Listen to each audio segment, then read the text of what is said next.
The auction hall on Krell Station smelled like cold metal and fear. Bright lights shone down on a circular platform where dozens of captured beings stood, chained and silent. Some were rare species with bright colors or glowing eyes. Others were known warriors now weak and quiet. At the center of the group stood a girl with silver skin and soft blue light in her eyes. Her long white hair flowed like silk, and her calm face hid a storm behind it. Her name had once meant something to her people, but now it was forgotten. To the galaxy, she was just a Lyceria telepathic species, so rare and valuable that owning one was a symbol of power. The auctioneer, a tall lizard-like alien in a gold cloak, walked slowly across the stage, calling out her traits to the crowd. Royal blood, strong mind, clean, untouched.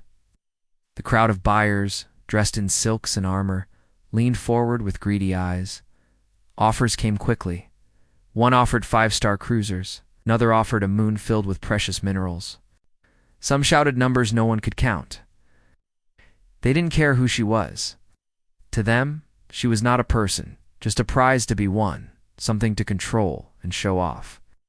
The girl stood still, her glowing eyes scanning the room. She had been traded.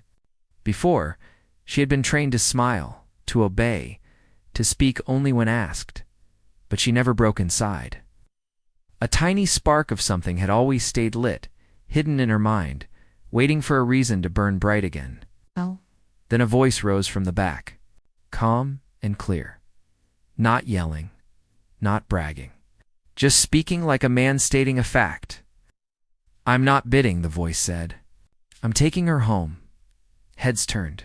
Silence spread across the room like a wave. From the shadows stepped a tall man in a black coat, a blaster at his side, and a look in his eyes that made even the rich grow nervous. Scar over one brow, and calm in a way that didn't make sense in a place like this. The auctioneer blinked. "Excuse me?" the man repeated himself. "I'm not buying her. I'm freeing her." Laughter exploded from the crowd. Some clapped as if it were a joke.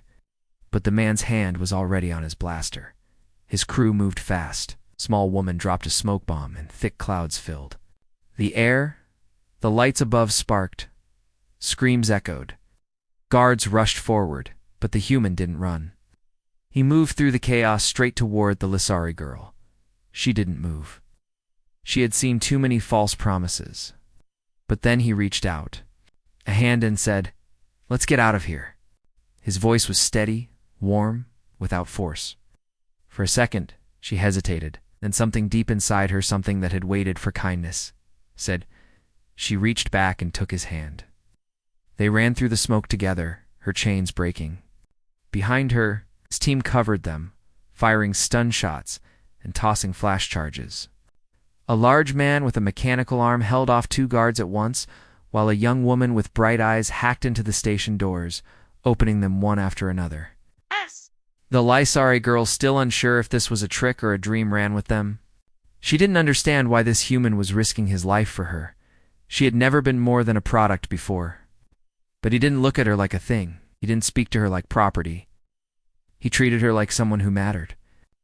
As they reached the hangar, enemy soldiers surrounded the ship, but the team pushed through. The girl suddenly raised her hand. Her mind flashed. A wave of invisible energy rushed out, and the soldiers screamed, grabbing their heads and falling to the ground.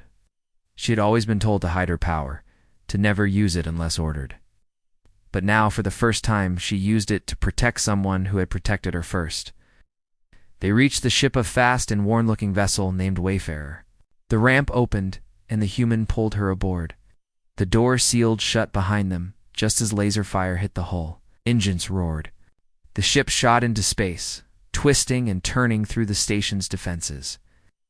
Inside, the girl sat in silence, breathing hard. The man knelt beside her, checked her wrists for wounds, and gave her a drink of water. He didn't ask for anything. He just nodded. "You're safe now," he said. She looked at him closely, trying to understand. "Why?" she whispered. "Why would you do this?" He shrugged lightly. "Because you're not for sale," he said. "No one is." Stared at him for a long moment.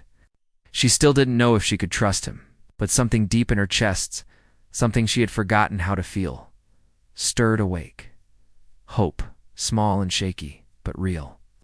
She wasn't a thing anymore. She had been seen. And that changed everything. Alarms screamed across Krell Station as red lights flashed through every hallway.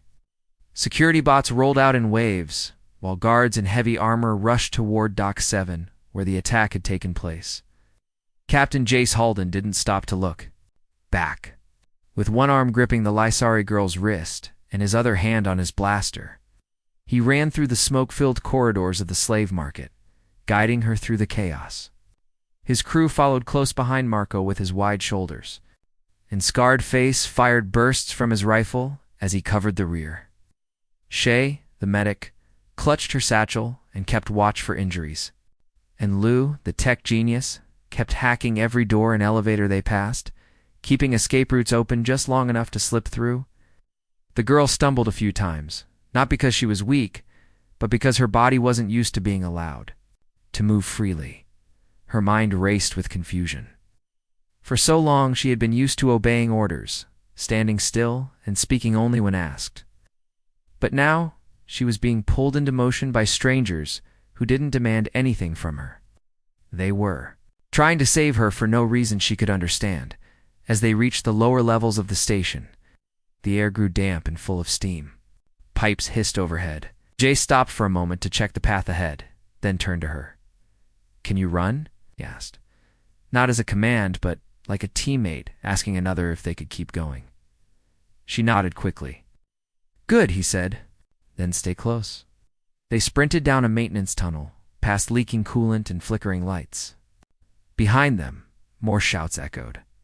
The station's owner had doubled the bounty on their heads. Hundreds of hunters were now watching every dock and vent. As they turned a corner, 2 security droids stepped out and raised their weapons. Marco didn't. Slowed down, he threw a shock charge that exploded with a crack of lightning, frying their systems before they could fire. Lou cheered and waved them forward. Shay gave a small smile to the girl and said, "You're doing great." The girl looked at her, surprised by the praise. Her people had always been seen as tools. Not once had someone told her she was doing well. They reached a blast door that blocked their path to the hangar. Lou dropped to one knee and pulled a cable from her wrist sleeve, connecting to the panel. Sparks flew as she whispered to the system. The Lysari girl felt something then, an alert in her mind, like a radar picking up danger. She spun around, just as a group of bounty hunters appeared at the far end of the tunnel. Without thinking, she stepped forward. Her eyes glowed faintly. A wave of energy shimmered out from her head like heat. The hunters froze mid-step. One dropped his weapon. Another screamed and fell to his knees. The rest turned and ran in fear. When the energy faded, the girl looked back at Jace, unsure if she had done the right thing. But instead of fear, she saw something else on his face. Pride. "Nice work," Sparky said, giving her a short grin. She blinked. That name, it felt strange, soft, and somehow warm. No one had ever given her a nickname before. It made her feel human. Lou popped the door open, and they rushed into the hangar. The Wayfarer sat ready, its engines already humming. It's a small, tough ship, patched in places, armed in others. It was no beauty, but it was fast. As they ran toward the ramp, enemy fire started raining down from above. Guards had reached the catwalks and were shooting blindly. Jace turned and shot back with sharp aim, taking down 2 attackers with short bursts. Marco used his body to shield the girl, and Shay dragged a crate to block part of the fire. As they made it up the ramp, Jace hit the door switch. The ship sealed shut, and Lou jumped into the pilot's seat. "Hang on," she shouted. The engines roared to full power, and the ship lifted off, dodging blasts and weaving through docking traffic. Outside, several patrol ships gave chase. Missiles locked onto them. Laurie, her true name now rising in her memory, closed her eyes. Her mind reached out, touched the missile locks, and bent them just slightly. They missed inside the ship. As the crew caught their breath, she sat quietly against the wall, hugging her knees. Jace came over, offering her water. Her heart was racing, but she felt something else too, like her mind was floating, lighter than before. For so long she had been treated like a thing to be owned, but these people had risked everything for her. She looked up at Jace. "Why?" she asked again. "Why would you do this?" He sat down beside her, not too close, and shrugged. "Because you're not a thing, you're a person. We don't leave people behind." Her breath caught. The word person echoed in her mind like a song she had forgotten. And just like that, something inside her began to heal. Maybe not all at once, but enough to know this was the start of something new. She wasn't property anymore. She was someone. And for the first time in her life, she believed she might finally belong somewhere. The Wayfarer flew deep into the dark stretch of space called the Ghost Belt, a place where few dared to go. Broken ships, lost signals, and shattered satellites floated like grave markers. But it was the perfect place to disappear for a while. Jace sat in the pilot's seat, eyes fixed on the drifting wreckage ahead. While Lou handled the scanners and Marco kept a heavy blaster ready beside the hatch, Shay moved quietly, checking wounds and equipment. Ilari, still unsure where she belonged, sat near the back, wrapped in a blanket and watching everyone with wide, cautious eyes. Her hands, once tied in chains, were now free, but they still shook sometimes. She was trying to understand this crew, this strange group of humans who didn't ask her to obey, didn't try to sell her, didn't treat her like a rare stone too. Show off. They spoke to her like she was one of them. They didn't flinch when she spoke, and when she used her powers to help them escape, they had cheered. No fear, no control collars, just respect. Jace noticed her staring and gave a small nod. "You hungry?" he asked. She hesitated, then nodded. He passed her a sealed ration pack. It was plain food, a bit dry, but warm and real. She took small bites. Shay sat beside her, handing her a cup of tea and smiling gently. "We're not fancy," Shay said, "but we look out for our own." Larry's voice was soft. "I don't understand. I've never had a own." Shay didn't try to explain it all. She just nodded. "You will." The ship passed through. A cloud of shattered metal and bones of old warships. The crew stayed alert. This place was filled with scavengers and silent threats. Lou was scanning for signs of pursuit. "They'll send someone after her," she said. "Habitters don't like losing their toys." Marco grunted. "Let 'em come. I've got ammo." But Jace wasn't smiling. He knew the risk. Taking Ilari wasn't just stealing from a slave auction. It was declaring war on the kind of people who thought they owned the galaxy. The ones with fleets, empires, and money soaked in blood. Ilari listened. Their words were strange, but she was learning. These humans were not powerful like her old masters, not rich or born to command. But they had something stronger. Will. Heart. They fought not because they had to, but because they chose to. For others, for her. That idea settled in her chest like a spark ready to grow, but that moment of peace was short. Sharp beep sounded from Lou's station. "We've got a ship behind us," she said. "Fast one. No ID." Jace swore under his breath. They found us. The crew moved fast. Marco manned the guns. Lou took the wheel. Shay helped Ilari to her feet. "You ever flown in a fight?" she asked with a small grin. Ilari shook her head. "Then stick with me. We'll keep you alive." The enemy ship closed in. It was a black, curved vessel with silent engines and glowing red markings, bounty hunter class, deadly and precise. Missiles launched. Lasers fired. Now the Wayfarer twisted through the debris, dodging old engines and broken solar sails. Marco fired back, striking one of the enemy's wings. The impact wasn't enough to stop it, but it slowed it down. Ilari stood in the middle of the ship, her eyes closed. She reached out with her mind, feeling the pull of thoughts and fear. From the enemy pilot, she didn't want to hurt him, but she needed him to stop. Her mind pushed. The pilot twitched. His controls slipped. For a second, the enemy ship spun off course, hitting a floating piece of wreckage. Sparks flew. Jace took the chance. He ordered a full thrust through a narrow gap in an old cruiser's hull. The Wayfarer made it through. The enemy didn't. When the shaking stopped, the crew let out cheers. Shay hugged Ilari tight. "You just saved us again." Larry's knees felt weak, but her heart felt full. She had done something. Not because she was told, not because she had no choice, but because she wanted to. She looked at Jace. "You risked everything," she said. "For me." He looked back at her and smiled. "I'd do it again," he said. "You're not a burden, Alari. You're one of us now." And that word just meant more than anything she'd ever been called. For the first time in her life, she didn't feel like a possession or a prisoner, like someone who mattered.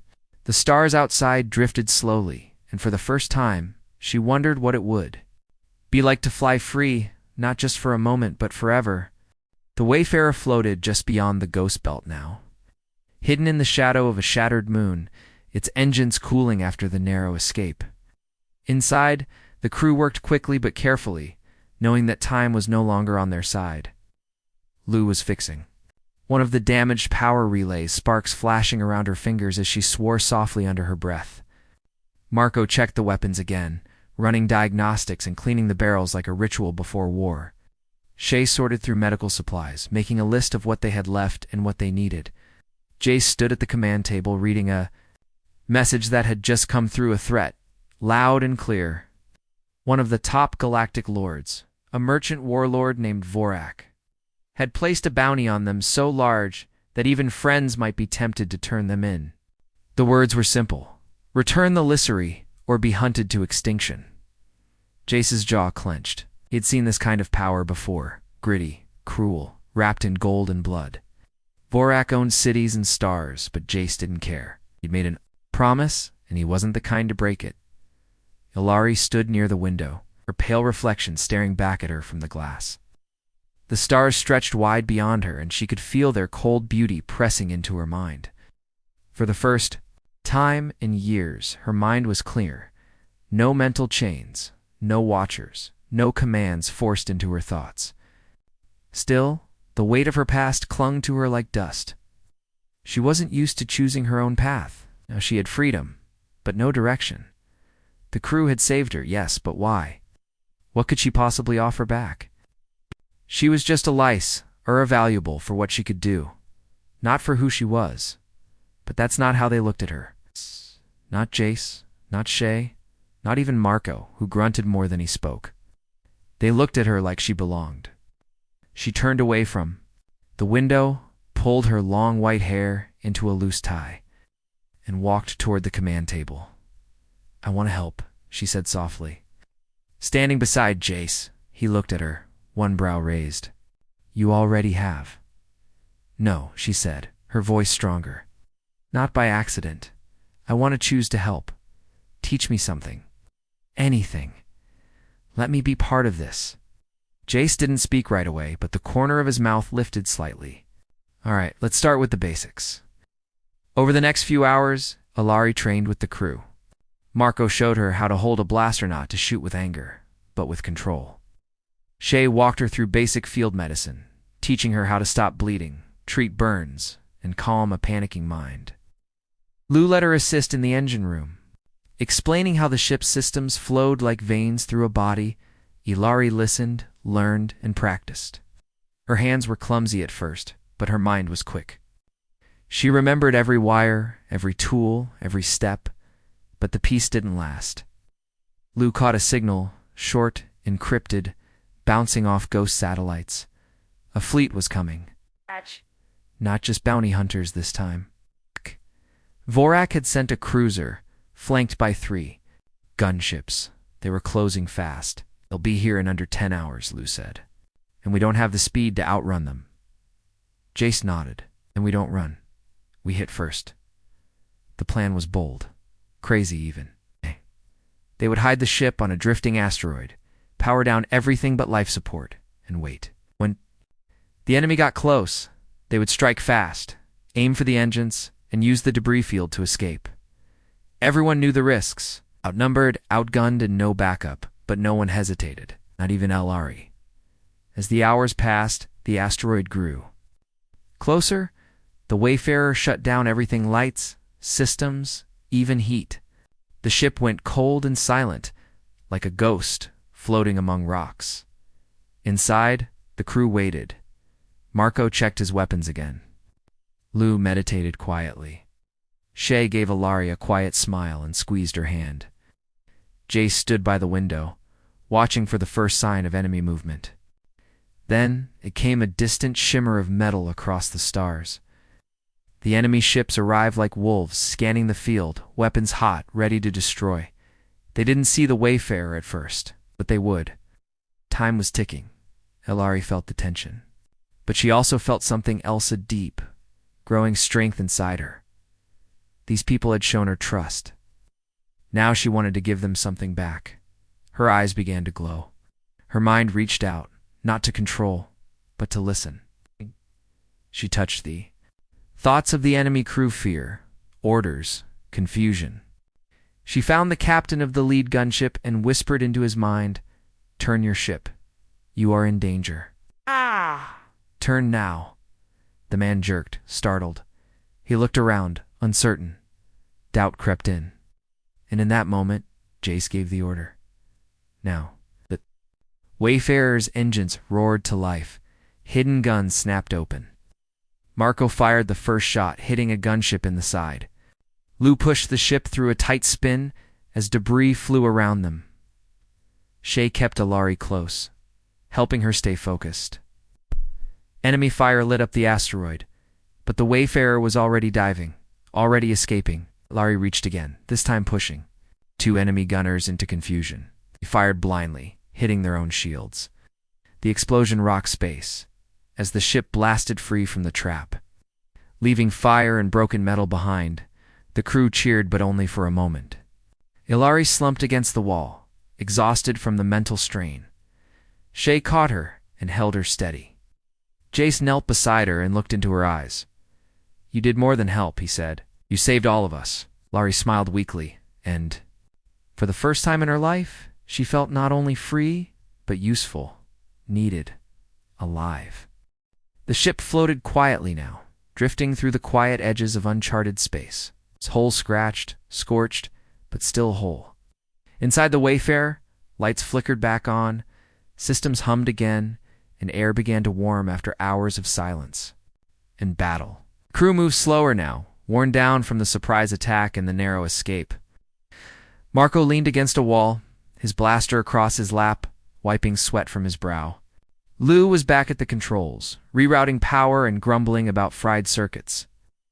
Shay was checking Ilari's pulse, her fingers gentle but firm. Ilari's body was weak, her skin pale, and her hands trembled slightly, but her eyes were open, clear, and focused. Her mind had touched too many other minds, stretched too far, but she didn't regret it. She had protected them. And now they were safe, at least for a while. Jace crouched beside her, his voice low. "You pushed too hard," he said. Kudov died. Ilari gave a tired smile. "So could all of you. I chose to protect my crew." That word crew felt new on her tongue, but right in her heart. Jace didn't argue. He just nodded and gave her a ration bar. "Eat first. We'll talk after." Later, as they floated near a dark gas cloud to hide from sensors, Jace called a meeting in the ship's common room. Everyone gathered. Shay with her medkit, Lou with a busted screen still clutched under one arm, Marco sharpening his blade like it was a habit. Ilari sat beside them, legs crossed, cloak around her shoulders. Jace paced slowly. "They're not going to stop," he said. "Vorak has money, soldiers, ships, and now he's angry. That cruiser we just destroyed, it wasn't his only one. We'll send more." Lou leaned forward. "So what do we do? Keep running until he catches us?" Marco muttered. "We should have put a bomb on his palace while we had the chance." Shay shook her head. "If we keep running, we'll burn out. We need to hit them hard, make it too costly to chase us." Jace looked at Ilari. "You knew him, didn't you, Vorak?" Ilari nodded slowly. "He bought me when I was 8. It kept me in a golden cage. I was trained to calm his enemies, control rivals, steal secrets from minds. I know how he thinks." Jace crouched beside her. "Then help us stop him." Ilari's memories hurt, but she didn't turn away from them. She described the layout of Vurik Station where he stored his data cores. How the guards rotated, where the shields were weakest. She had walked those halls in silence for years. Now, she used that pain like a weapon. "He has a vault. she said. It holds everything: trade deals, blackmail files, slave records. If we destroy it, we take away his power. Jace's eyes lit up. And that's the plan. They would sneak into the center of Vurik's empire and take his secrets from him, but it would take more than stealth. They needed allies, someone who hated Vurik enough to fight. Shay pulled up a list of possible contacts: former slaves, rival smugglers, old freedom fighters. Most wouldn't help. Oh. Too scared, but one name stood out: Commander Vasha, leader of the Freeborn fleet. She was an ex-military pilot who had turned her back on the High Council and formed a rebel group of former slaves and deserters. Ilari had heard of her. Vasha had once tried to rescue a Lysari child, but failed. Now she roamed the edge of space, hitting Vurek's supply lines, freeing prisoners when she could. If they could find her and show her what they planned to do, maybe she'd help. Lou tracked down an old signal, and they jumped through a wormhole to a forgotten mining moon. That's where Vasha was hiding. The Wayfarer landed carefully on the cracked rock, its landing gear scraping dust as they descended. The sky above was purple, filled with clouds of glowing gas. Ilari stepped out with the others, feeling nervous but steady. This would be the first time she truly faced someone from her past as an equal. They entered a quiet outpost, where rebel guards aimed rifles at them, but didn't shoot. Vasha came out last tall, armored, eyes sharp as knives. Her voice was cold at first. "Why are you here?" Jace explained their plan. Marco laid out the map. Shay showed the files. But it was Ilari who stepped forward and told Vasha about the vault, about Vorik's real power, not his army, but the secrets he used to keep others in chains. Vasha stared at her for a long moment. "You're one of the Lysari," she said. Ilari nodded. "Not anymore," she replied. "No, I'm someone who wants him gone. That was enough." Vasha smiled faintly. "Then let's burn his empire down." Back aboard the ship, plans were drawn, routes marked, code words chosen. Ilari sat with Shay and Lou, learning how to use a communicator, how to wear body armor, how to move in combat. She was not a warrior, but she would be ready. Jace came to her room later that night. "You sure about this?" he asked. She looked at him, eyes steady. "For the first time, I have a choice. I choose to fight." Jace smiled, placed a small star-shaped pin in her hand. "That's the crew symbol. Welcome aboard officially." Ilari stared at the pin, its metal cool against her palm. She was no longer a possession, no longer a prize. She was a fighter, a voice, a part of something real. And when they struck, Vorak would learn that even the smallest spark could start a wildfire. The Wayfarer flew through hyperspace like a silent arrow, streaking toward the center of Vorik's empire. Inside, the air was tense. Everyone on board knew this could be their final mission. The plan was dangerous, bordering on suicidal, but no one backed down. The alliance with Vasha's freeborn fleet had given them more ships and firepower, but Vorak still outnumbered them 10-1. Ilari stood at the center table, surrounded by star maps and glowing data. She wore a thin armor suit Shay had modified for her, lightweight but strong, with a neural band that helped her control her powers more precisely. Her long white hair was tied back, and her eyes burned with focus. She had never looked so alive. Jace moved beside her, tapping on the map. "You come in from the dark side of the planet. Asha hits the outer defenses and draws the fire. We land here on top of the vault chamber." Paused. "You're sure you can disable the mind locks?" Ilari nodded. "I know every pattern, every trap. I can get us in." Fast! "The moment I touch the core, Vurak will know I'm there." Lou prepared the hacking tools. Marco loaded his weapons pulse rifles, shock grenades, EMP charges. Shay carried medkits, but also a sidearm this time. No one would be spared if this went wrong. The freeborn ships dropped out of hyperspace first, lighting up Vurik's orbital ring with a surprise assault. Explosions ripped across space as laser cannons opened, fire and sleek rebel fighters spun through enemy lines. The Wayfarer flew low beneath the chaos, skimming past shield towers and drone nests. They slipped through a gap in the defenses and dove straight into the atmosphere, Heat lit the hull red as they descended over Vurik's capital, a floating fortress of black spires and golden domes. Guarded by heavy guns and swarm drones, the ship crashed through the upper docks, landing hard on a rooftop platform near the vault's entrance. The crew poured out, blasters ready, moving like one. Alarms blared instantly. Security bots emerged, guns flashing. Marco opened fire, dropping two with perfect aim. Shay threw a stun charge that blinded a turret. Ilari focused, her mind pushing into one of the guard drones, forcing it to turn. On its own kind, as they moved deeper, the walls lit up with defense fields. But Lou bypassed them with quick rewiring, sparks flying from her fingertips. Every hallway brought more resistance. Elite guards in silver armor pushed them back, but the crew fought hard. Jace led the charge, moving fast, calling out targets and clearing the path for LRE. At last, they reached the core vault chamber, round metal rooms sealed by a tall psychic lock that shimmered with gold and violet threads. This was Illyri's part. She stepped forward, eyes glowing, hands raised. The others circled around her, defending the doors. Enemy troops pounded at the outer gates now. Illyri's voice was calm. "Give me 1 minute." Her mind dove into the lock. She saw layers of thought, built to twist and confuse, full of fear, full of pain. But she knew these threads. She had lived inside them. One by one, she untangled the locks, cutting through the lies, the traps, the memories designed to stop her. Behind her, explosions rocked the walls. Marco shouted, "They've got rocket drones." Shay fired again and again, blood on her sleeve. Jace stood by Ilari, guarding her with every last breath. And then it happened. The lock broke. The vault opened with a soft click, steam hissing out as the door rolled back.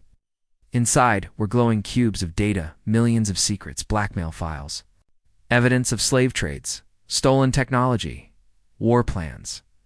Lou rushed in and started downloading everything to a secure drive. "You've got it," she shouted. But Ilari froze. She felt something, a presence. A mind so dark and heavy that it filled the room like poison. Vorak was here. Figure appeared. At the far door, wrapped in gold and shadow, guarded by 2 massive mechs, his voice echoed across the chamber. "You dare betray your place, little Lasari." Ilari stood up straight. Her voice didn't shake. "I was never yours." Raised a hand and the mechs charged. Jace and Marco opened fire, bullets slamming into metal. And one mech fell, sparking, but the other charged through. Lou was thrown aside. Shay screamed as she fired, but her shots bounced off. Laurie stepped forward and closed her eyes. Her mind reached out not to control, but to strike. She pushed into the mech's pilot mind and froze his senses. The giant machine stopped mid-step, then collapsed. Vorak roared and raised his plasma staff. He moved fast for someone his size. Jace tackled him, knocking the staff away, but Vorak struck back, throwing him across the chamber. Ilari stepped. Between them, Vorak tried to push into her thoughts, to chain her again, but she was no longer that girl in the golden cage. Her mind pushed back harder. Vorak staggered. "You think you're free?" he hissed. "You're nothing without me." She stared at him and said, "I was nothing because of you." Her mind hit him like a storm, every pain he'd caused, every life he'd ruined. She showed it to him, forced him to feel it all. He screamed and fell, clutching his head, blood dripping from his nose. The crew didn't stop. Lou triggered. The explosives they planted, time to go. The team ran as the vault erupted in flames, the building shaking behind them. They reached the rooftop just as the Wayfarer rose to catch them, its ramp lowered midair. One by one they jumped. Aboard. As they pulled away, the capital burned. Behind them, Vorak's empire began to crumble, and the signals of rebellion spread like fire across the galaxy. Ilari stood on the deck, hair blowing, heart pounding, not in fear, but in victory. She had broken more than just locks today. She had broken her past. The stars outside the Wayfarer spun slowly as the ship floated through deep space, far from the burning ruins of Vurik's capital. Inside, the lights flickered gently, casting a soft glow on the tired faces of the crew. No one spoke at first.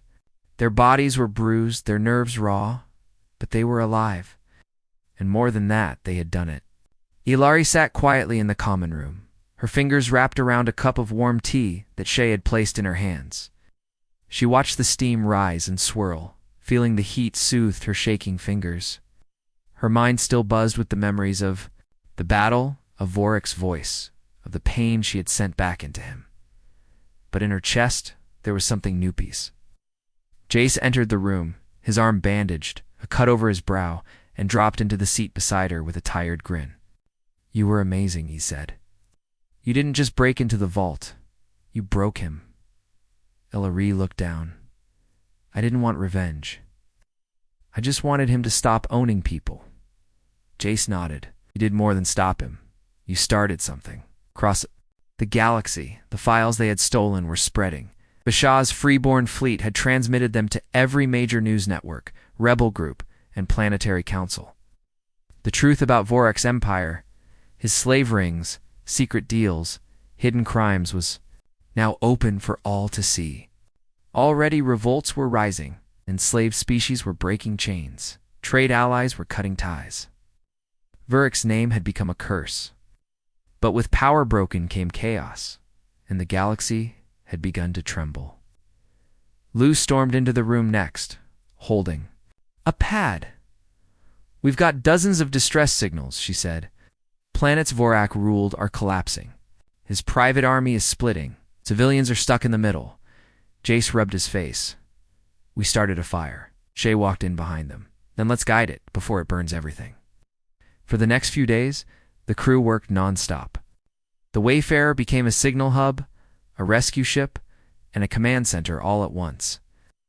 Ilari joined them, speaking through calls to frightened leaders and rebel fighters. Her voice calmed them. She offered guidance, shared Vorik's tactics, and helped them unite. She was no longer seen as a tool now. She was a symbol. The Lasari who had escaped her cage and helped bring down a tyrant, Basha contacted them from the bridge of her battleship. "You've done more than any fleet ever could," she said. "But there's one thing left." The crew gathered as her image showed a final stronghold, Vorik's last fortress, deep in a forgotten star system. "He went there," Vasha said. "He's alive, weak, wounded, but he's trying to rebuild." The room went still. No one spoke, but everyone felt it. The mission wasn't over. Not yet. Jace turned to the crew. "We end this for good." Everyone nodded. No one hesitated. The Wayfarer jumped into hyperspace. This time not to survive, but to finish what they started. The journey was rough, through dead stars and broken jump lanes. As they neared the final system, their ship's sensors picked up remnants of Vorak's old fleet, shattered and scattered. But his fortress still stood, carved into the side of a glowing asteroid. Black towers, thick shields, and defense drones filled the space around it. Vasha's fleet would attack from one side, and the Wayfarer would slip in through the weak side. Just like before, as they prepared for the final assault, Ilari stood before her crew. Her voice shook slightly at first, but grew stronger. "I was raised to obey, to be silent, to serve. But I'm not that person anymore. You gave me a choice. You gave me a name, a home. If I don't go with you now, I'll never be free." Jace smiled. "We wouldn't go without you." They landed on the asteroid as explosions lit the sky around them. Bashah's ships clashed with Vorak's last defenders. The Wayfarer pierced the shield through a narrow gap and dove straight toward the fortress. As they jumped out onto the landing deck, enemy fire greeted them. Marco led the charge. Lou hacked into gates. Shay tossed charges into corners, and Jace moved like fire. Ilari stayed close, using her powers carefully. Disabling mines just long enough for the crew to move past, they reached the main chamber Vorak's throne room. He sat on a broken throne, bleeding, his armor cracked, his empire in ruins. Looked up at them, eyes hollow, but still filled with hate. "You think this ends with me?" he snarled. "There are others. Always others." Jace raised his blaster, "and we'll stop them too." But Ilari stepped forward, stopping him. "No," she said. "Let him see what it feels like to be powerless, to have no one left to fear you. Let the galaxy judge. Him, Varrock growled, but didn't speak. He knew it was over. Lou uploaded the final purge codes, destroying every remaining secret he held. Vash's voice rang through the coms. The fortress is ours. It's done. The crew walked out of the chamber together, smoke rising behind them. Laurie took one last look at the place that had once symbolized her chains, and then turned away from it forever. Back on the Wayfarer, they flew through quiet stars once more. Not running, not chasing, just free. Ilari stood at the window, Jace beside her. "What now?" she asked. He looked at the stars. "Now we help rebuild." She smiled softly. "Then let's go." And the Wayfarer disappeared into the stars, carrying its strange, brave family toward whatever came next. The galaxy was changing. Word of Varrock's fall spread like a sunrise across dark worlds. On planets where people had once whispered in fear, voices now rose in songs and chants. Slave markets were torn down, prison ships were opened. Flags of rebellion became banners of peace. And in the middle of this great shift, the Wayfarer continued its journey, not as a weapon, but as a light. The crew did not rest. They moved from planet to planet, helping broken governments stand, delivering supplies to starving colonies, reuniting families, teaching people how to lead without fear. Laurie often walked among the crowds quietly. Some bowed to her, others cried, but she never acted like a queen or a savior. She smiled, listened, and reminded them they had freed themselves. On one desert world, a little girl with pale skin and silver eyes ran up to her and said, "You look like me." Ilari knelt and held the girl's hand gently. "Yes," she said. "Now you'll never be sold. You're free to be whoever you want." The girl smiled, and Ilari felt tears rise in her own eyes. Jace watched from afar, his heart full. He had seen her rise from a silent, terrified woman into a leader who made warlords tremble and children feel safe. But more than that, she had become his closest friend. He walked up beside her, carrying 2 cups of sweet steam fruit tea. She took one, and they stood in silence for a while, watching the villagers rebuild their homes. "We did something good," she said softly. Jace nodded. "Yeah, and we're not done yet." Meanwhile, Marco and Lou worked together to train defense squads, teaching strategy, tech use, and field repair. Shay ran medical camps and helped former slaves recover from scars, both on their bodies and in their hearts. Everywhere they went, the Wayfarer crew brought more than weapons, they brought hope. But not all stories ended in peace. On a moon orbiting the ruins of Varrock's old command base, the crew received a call. Secret bunker had been found filled with the last batch of captive Lasari, frozen and stored like supplies. They rushed there immediately. Ilari stood before the cryopods in silence, her fists clenched. Dozens of faces, nearly identical to hers, floated inside those glass shells. For a long time, no one said a word. Then Ilari stepped forward. "Wake them," she said, "all of them. And we give them a choice." Lou helped her crack the codes. Marco and Jace carried the weak bodies out as each Lasari woke up, confused and frightened. Ilari sat with each one, spoke to them softly, helped. Then breathe again. It took hours, days. But slowly, the fear faded from their eyes. They weren't tools anymore. They were people. One of them, a girl named Selly, asked Ilari, "What are we supposed to do now?" Ilari looked her in the eyes and replied, "You live, you choose. And if you want to fight for others, I'll help you. But if you just want peace, I'll help you find that too." Many stayed on the moon and began building a sanctuary. Others asked to join Ilari. A new chapter had begun, not just the fall of a tyrant, but the rise of a people who had once been bought and sold, now leading with strength and kindness. Back on the Wayfarer, the crew gathered for a quiet evening. For the first time in a long while, there were no alarms, no battles, no missions, just laughter, warm food, and the stars outside the window. Shay shared stories of her home planet, Lou played an old Earth song on a battered guitar, and Marco showed off a weird alien snack he had smuggled from a desert bazaar. Ilari sat close to Jace, her head resting lightly on his shoulder. There were no grand speeches, no medals, just family. Later that night, Jace walked alone to the bridge and stared out into space. Ilari joined him. "Thinking again?" she asked. He smiled.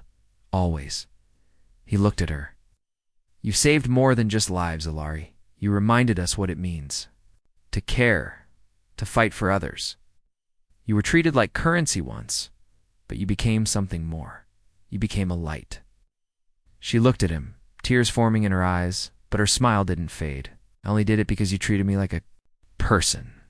Jace turned and pulled her into a hug, and for the first time since it all began, she let herself rest in someone's arms without fear. The stars continued their slow dance across the void. Far below, across thousands of worlds, people who had once been silent began to speak.